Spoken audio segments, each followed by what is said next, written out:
नमस्कार दोस्तों, मैं हूं परविंदर सैनी। दोस्तों, आज हम बात करेंगे कि एक तरफ भारतीय जनता पार्टी लगातार अपने कुनबे में बढ़ोतरी कर रही है, दूसरी तरफ कांग्रेस पार्टी अभी भी आपस में उलझी हुई है, या यूं कहें कि कांग्रेस पार्टी अभी भी हार के कारणों से उबर नहीं पाई है। कांग्रेस पार्टी में अभी भी इसी को लेकर मंथन चल रहा है कि आखिरकार हम हारे क्यों, किस वजह से हारे, क्या कुछ कमियां रही। लेकिन बीजेपी से काफ़ी आगे बढ़ चुकी है। बीजेपी लगातार अपने सदस्यता अभियान को आगे बढ़ा रही है और अब बीजेपी का कहना है कि वो अब बूथ लेवल पर अगले महीने यानी कि जनवरी से कमेटियां बनाने का काम भी शुरू कर देगी। कांग्रेस पार्टी ने अभी तक ना तो नेता प्रतिपक्ष का ऐलान किया है कि आखिरकार उनकी तरफ से किसे वो आगे करेंगे, इस पर लेकर भी अभी तक घमासान मचा हुआ है। सवाल पूछते हैं तो तरह तरह के उनके बयान भी निकल कर सामने आते हैं। इन्हीं दोनों विषयों को लेकर हमारे साथ आज चर्चा करने के लिए राजनीतिक मामलों के जानकार वीरेंद्र राठी हमारे साथ मौजूद हैं। राठी साहब, आपका कार्यक्रम में स्वागत है। आपका बहुत बहुत धन्यवाद। सभी दर्शकों को मेरी तरफ से नमस्कार। राठी साहब, एक तरफ बीजेपी लगातार सदस्यता अभियान को आगे बढ़ा रही है, अब कह रहे हैं कि बूथ लेवल पर कमेटियां बनाएंगे, और कांग्रेस पार्टी अभी तक उलझी हुई है कि हम क्यों हारे, कैसे हारे, क्या वजह रही। लगातार उनकी बैठकें चल रही हैं। कोई कहता है कि भाई प्रभारी ने हराए, कोई कह रहा है कि अध्यक्ष ने हरवाए। इस तरह के बयान निकल कर सामने आते हैं। देखो, जहाँ तक संगठन की बात है कि कांग्रेस पार्टी के ऊपर के अंदर तो आरोप प्रत्यारोप आज भी हैं। जो प्रदेश अध्यक्ष बयान दे रहे हैं, बाबरिया के बयान उनसे मेल नहीं खा रहे हैं। अलग अलग विचारधाराएं आ रही हैं। जहाँ तक संगठन की बात, आपने भारतीय जनता पार्टी की बात की कि बूथ स्तर की कमेटियाँ जनवरी में बननी आरंभ हो जाएंगी। भारतीय जनता पार्टी का मिशन चला हुआ है सदस्यता अभियान का, और अभी जैसे आपने बताया कि जो सतीश पूनिया जी हैं, उन्होंने अपने जो उनका सोशल मीडिया है उसके ऊपर लिख के पोस्ट डाली है कि 35 लाख से ज़्यादा सदस्य हम हरियाणा प्रदेश के अंदर अभी तक बना चुके हैं। और इसी कड़ी में आप देखोगे तो बेरी विधानसभा क्षेत्र का आंकड़े का मेरे को पता लगा कि करीब जो है 40,000 कार्यकर्ता बेरी विधानसभा क्षेत्र के अंदर भारतीय जनता पार्टी की सदस्यता ज्वाइन कर गए। अगर इसी प्रकार की एवरेज पूरे हरियाणा के अंदर तकरीबन चली हुई है। कुछ इलाके पीछे हैं, कुछ नहीं है।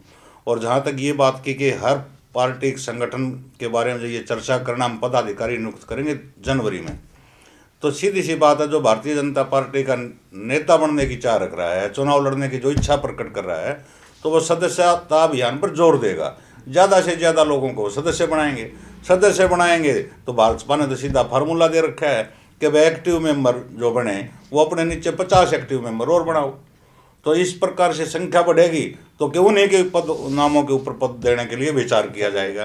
तो ये तो एक पद देने की लालसा भी हो सकती है कि वह एक लालच दे दिया जाए कि ज़्यादा फील्ड में लोग उतरें और अपने मेंबरशिप अभियान को गति दें। लेकिन जहाँ तक संगठन की जहाँ तक बात है कि भारतीय जनता पार्टी के मुकाबले का कोई दल इस प्रकार का हरियाणा प्रदेश के अंदर तो है नहीं कि जितनी तेज गति से और सार्थक परिणाम लेकर के जो ये अपने संगठन के मामले में लेकर के आते हैं, उसके प्रति काफ़ी मतलब जुड़े रहते हैं, गैप नहीं रखते किसी भी प्रकार का। लेकिन सर, क्या वजह है कि कांग्रेस पार्टी पिछले लंबे समय से अब तक ना संगठन नहीं बन पाया, कोई जिला अध्यक्ष नहीं, कोई उनके मेंबर नहीं? क्या दिक्कत है कांग्रेस पार्टी, क्या वजह क्या रही? ये तो कांग्रेस पार्टी के जो सीनियर लीडर है ना, जो चुनाव जीते हुए हैं और जो हारे हुए हैं, वो तो सारे चिल्ला के कह रहे हैं कि हम संगठन की वजह से हारे। जीतने वाले प्रत्याशी भी कह रहे हैं कि हमारी पार्टी का संगठन ना होना, कहीं न कहीं सरकार में ना आना एक बहुत बड़ा फैक्टर इस चीज़ का रहा। पूर्व राज्यपाल सत्यपाल मलिक जी बड़े फेमस रहे हैं, किसान आंदोलन में भी वो थोड़ी सी भूमिका उनकी रही, जिस प्रकार के बयान उनके आते थे। अभी उनका मैंने कल परसों एक इंटरव्यू सुना था, उसके बारे में उन्होंने कहा कि कांग्रेस पार्टी ने मेरे को चुनाव प्रचार के लिए आमंत्रित नहीं किया हरियाणा के अंदर। हालांकि मैंने भूपेंद्र हुड्डा जी को कहा था कि भाई मैं तैयार हूँ जहाँ भी मेरे को बुलाओगे, लेकिन पार्टी की तरफ से मेरी कोई ड्यूटी नहीं लगाई गई। हालांकि उन्होंने 2 हलकों का जिक्र किया, एक दादरी का, एक बाढ़ड़ा का, कि मैं दोनों हलकों के अंदर कांग्रेस के प्रचार के लिए गया भी, लेकिन वो 2 सीटें भी कांग्रेस हार गई। और उनका स्पष्ट एक संदेश उसके अंदर वीडियो के अंदर है, जो इंटरव्यू मैंने सुना है, कि भाई कांग्रेस पार्टी में संघर्ष का मादा नहीं है, कि संघर्षशील पार्टी नहीं है, पार्टी संघर्ष नहीं करना चाहती, इसलिए चुनाव में सत्ता में नहीं आ पाई। तो इस प्रकार के सीनियर लीडर जब इस प्रकार की अपनी राय शुमारी दे रही हैं, और जो कांग्रेस पार्टी के प्रचार करना चाह रहे थे और उन्होंने किया भी है, तो कहीं न कहीं संगठन की कमी तो कांग्रेस पार्टी को खलेगी और खल रही है। इसका खामियाजा भुगतना इनको पड़ रहा है। पार्टी नेतृत्व तो एक चीज़ के ऊपर फोकस कर रहा है कि मैंने रिपोर्ट ये दे दी थी, फलाने को मैंने मैसेज भेज दिए थे, वो कहता है मेरे को 2 दिन बाद मैसेज मिले, होना जाना उस मैसेज से कुछ नहीं। कभी ईवीएम के ऊपर ठीकरा फोड़ना, ईवीएम कोई मुद्दा नहीं है। आज उमर अब्दुल्ला जी का भी आपने बयान सुना होगा, टीएमसी का बयान आया है। हाँ, टीएमसी का भी आया है, और उससे पहले कई बार चर्चा हम कर चुके हैं। ब्रजेंद्र सिंह जो कांग्रेस के ही प्रत्याशी उचाना से थे, वो भी कह चुके हैं कि ईवीएम का कोई जोल नहीं था, किसी प्रकार की कोई गड़बड़ी नहीं थी। तो इस चीज़ से जनता सुन करके उनके कान पक चुके हैं। असली बात होगा, सत्ता परिवर्तन करना है, अपनी पार्टी को सत्ता में लाना है, तो पहले संगठन का निर्माण करो, अपने कार्यकर्ताओं की मजबूत टीम तैयार करो, गांव स्तर पर भी हो, बूथ स्तर पर भी हो, और प्रदेश स्तर पर भी हो, जिला स्तर पर भी हो, तो पार्टी को कामयाबी मिलेगी। वरना अन्यथा किंतु परंतु विस्फोट लगते रहेंगे। डॉक्टर साहब, मैं आपसे थोड़ा जानना चाहूँगा कि कांग्रेस बार बार इस बात का जिक्र जरूर करती है कि संगठन की वजह से आ रहे, आपने भी जिक्र किया, तमाम लोग कहते हैं, लेकिन वो वजह क्या रही, वो बिंदु क्या है जिस वजह से कांग्रेस पार्टी ये कदम नहीं उठा पा रही? क्या केंद्रीय नेतृत्व कमजोर है या हरियाणा में कांग्रेस पार्टी कमजोर, वजह क्या है? केंद्रीय नेतृत्व कमजोर नहीं है। केंद्रीय नेतृत्व में एक जान राहुल गांधी जी ने भारत जोड़ो यात्रा करके लेकर के वो आए थे, और उसका लोकसभा चुनाव के अंदर सकारात्मक परिणाम भी निकला था। इस हरियाणा प्रदेश से भी निकला था, 10 में से 5 सीटें कांग्रेस पार्टी जीत करके निकली थी। जब भी कभी म्यूनिसिपल कमेटी के चुनाव आते हैं तो कांग्रेस के अंदर 2 गुट हैं, एक भूपेंद्र हुड्डा गुट, एक उसका विरोधी गुट। उसको आप एसआर के नाम दीजिए या कुछ भी नाम दीजिए, लेकिन उसकी प्रमुख लीड रोल में आज कुमारी शैलजा हैं। तो उस समय कुमारी शैलजा तो कहेंगी कि पार्टी के निशान पे चुनाव लड़ाओ, भूपेंद्र हुड्डा जी कहेंगे कि निशान पे नहीं लड़ाओ, ये तो भाईचारे का चुनाव है। दोनों के बीच यहाँ खिंच जाती है, निशान पे चुनाव लड़ते नहीं, फिर हार हो जाती है, फिर कहेंगे चुनाव लड़ाना चाहिए था निशान पे। हालांकि भविष्य के बारे में तो कांग्रेस फैसला कर चुकी है कि जो निगमों के कॉरपोरेशन के जो चुनाव होने हैं हरियाणा प्रदेश के अंदर, हर पार्टी मेरे सामने निशान पे लड़ाएगी, कांग्रेस जरूर लड़ाएगी। दूसरी बात, जब संगठन की बात आती है कि जिला अध्यक्ष नियुक्त करने हैं, तो भूपेंद्र हुड्डा गुट का एक अलग पैनल जाता है कि ये आदमी जिला महासचिव होना चाहिए, ये जिला अध्यक्ष होना चाहिए, ये ब्लॉक अध्यक्ष होना चाहिए। दूसरे विरोधी जो उनका अपोनेंट ग्रुप है वो अलग नामों को भेज देता है, और जो प्रभारी लगाया जाता है वो प्रभारी फुल पावरलेस प्रभारी है, वो पावर उसके पास नहीं है। वो दोनों से तालमेल चाहता है कि शैलजा गुट भी नाराज ना हो, रणदीप जी भी नाराज ना हो, या भूपेंद्र हुड्डा जी भी नाराज हों ना हो। वो ऊपर से भी तालमेल सा थोड़ा ऐसी सेटिंगबाजी सी रखता है कि जो तेरी कुर्सी बची रहे। स्पष्ट विचार जो होने चाहिए ना, स्पष्ट संदेश, ना तो वो हाईकमान को बता पा रहा और ना इनमें से किसी को समझा पा रहा कि भाई ये फैसला हमने लेना है, इसको बनाना है। सबसे बड़ा जो झगड़ा इस बात के अंदर है वो गुटबाजी का झगड़ा है, और गुटबाजी है भी रहेगी तब तक संगठन का विस्तार कांग्रेस पार्टी नहीं कर सकती हरियाणा प्रदेश के अंदर। वैसे गुटबाजी बड़ी वजह है संगठन का न बनना, लेकिन नेता प्रतिपक्ष न बनना ये किसकी वजह है? ये भी एक गुटबाजी का है। 4 दिन पहले एक मेरी कांग्रेस के एक सीनियर कार्यकर्ता से मेरी बात हुई। उसने कहा कि एक सीनियर विधायक, 4-5 बार के विधायक, उन्होंने से हमने पूछा कि जी विपक्ष का नेता क्यों नहीं बना रहा, तो उन्होंने स्पष्ट बात कही कि हम तो चौधरी भूपेंद्र सिंह हुड्डा जी का नाम हमने लिया है और हम चाहते हैं ये बने, लेकिन हाईकमान नहीं चाहता, पेंच यहाँ फंसा हुआ है। तो गुटबाजी के कारण हाईकमान नहीं चाह रहा। ना तो 37 एमएलए में से 31 से 32 एमएलए भूपेंद्र हुड्डा जी का नाम ले रहे हैं।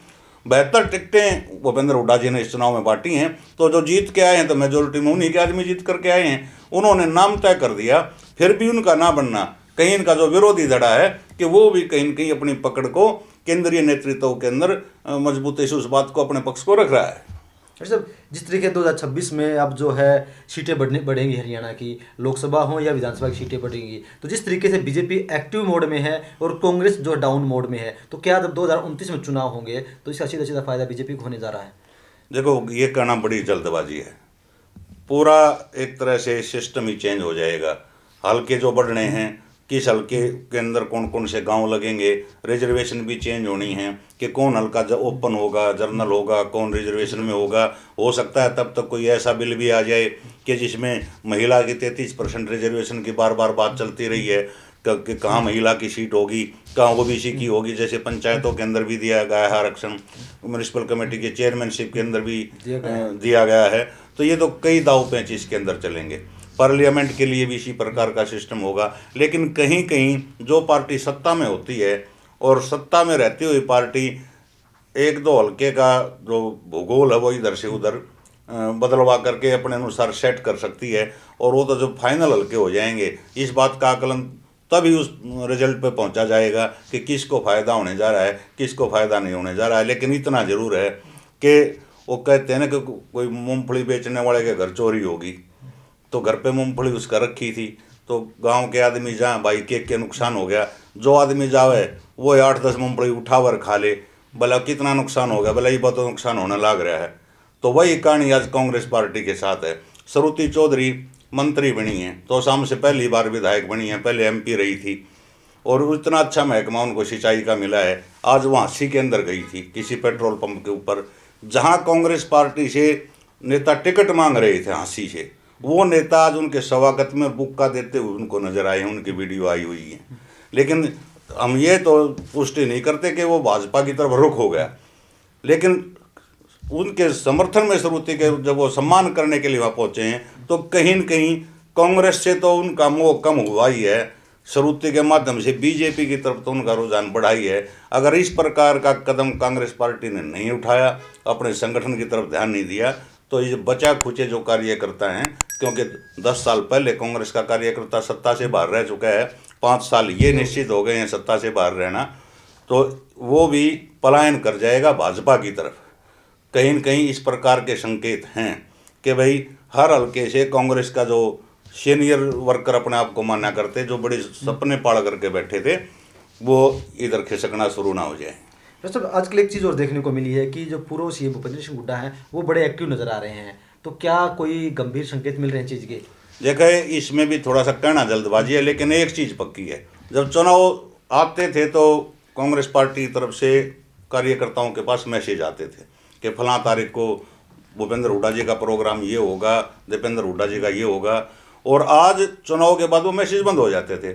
लेकिन कुछ समय से भूपेंद्र हुड्डा जी के प्रोग्राम के मैसेज दीपेंद्र हुड्डा जी के उनके कार्यकर्ताओं के पास पहुंच रहे हैं कि हुड्डा साहब जो है इतने बजे रोहतक पहुंचेंगे, कार्यकर्ताओं से अनुरोध है कि जिसको मिलना है कि वो मिलें। यानी कि हुड्डा साहब कहीं न कहीं ये जरूर मान करके चल रहे हैं कि विपक्ष का नेता अगर तेरी गुट का ना बने, तेरी पसंद का ना बने, और प्रदेश अध्यक्ष तेरी पसंद का ना बने, तो कार्यकर्ताओं को अपना जो उनका गुट है, उन कार्यकर्ताओं को वो ढीला नहीं छोड़ना चाहते, उनसे दूरी नहीं बनाना चाहते, तो उनको साथ रोक करके चलना चाहते हैं, ताकि भविष्य में कोई अलग फैसला भी लेना पड़ जाए तो एक कार्यकर्ताओं की टीम तुम्हारे साथ हमेशा खड़ी रहे। ये संकेत जरूर हैं। और हरियाणा प्रदेश का इतिहास रहा है, चौधरी बंसीलाल जी 10-12 साल प्रदेश के मुख्यमंत्री रहे, अलग पार्टी उन्होंने बनाई, सत्ता में लौटे। चौधरी भजनलाल जी प्रदेश अध्यक्ष रहे, उन्होंने अलग पार्टी बनाई, उनका सूत नहीं बैठा, मुख्यमंत्री रहे, पार्टी अलग बनाई, दोबारा मर्ज कर दिया कांग्रेस के अंदर।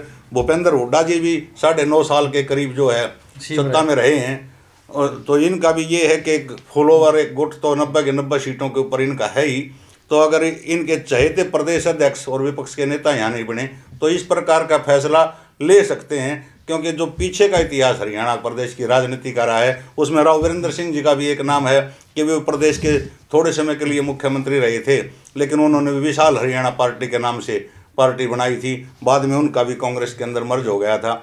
तो ये परंपरा हो सकता है कि आगे देखने को मिले। और आगे तो एक सीधी सी बात है, एक फैसला और होने जा रहा है, वो शायद इस सत्र में आए या अगले सत्र में वो बिल आ जाएगा कि 7 चुनाव होंगे लोकसभा के और विधानसभा के, कि भाई एक देश एक चुनाव, इस प्रकार का नारा है, और वो बिल पास हो जाएगा। तो उसमें भी थोड़ा सा स्थितियाँ कई प्रदेशों की इधर से उधर होंगी, किसी का कार्यकाल 6 महीने कम हो जाएगा, किसी का विधानसभा भंग हो जाएगी तो गवर्नर राज रख देंगे, लोकसभा के साथ होगा। हो सकता है कि प्रदेश में हरियाणा का जैसे 3-4 महीने बाद चुनाव हुआ था लोकसभा के, वो 3-4 महीने पहले हो जाए 29 में, तो लेकिन परिसीमन की जहाँ तक आपने बात की उसमें समय लगेगा। तो चलिए दोस्तों, कहीं ना कहीं यह तस्वीर साफ होती हुई अभी भी नहीं दिख रही कि कांग्रेस पार्टी कोई बड़ा कदम उठाएगी, लेकिन बीजेपी जरूर लगातार आगे बढ़ रही है, अपने संगठन को मजबूत कर रही है। और 2029 में जब चुनाव होंगे या 26 में जब नया परिसीमन बनेगा तो उसमें जो सीटें बढ़ेंगी उसका फायदा भी ये देखना दिलचस्प होगा कि आखिरकार किस पार्टी को मिल रहा है। इन तमाम विषयों पर चर्चा करने के लिए रेड्डी साहब आपका बहुत बहुत धन्यवाद।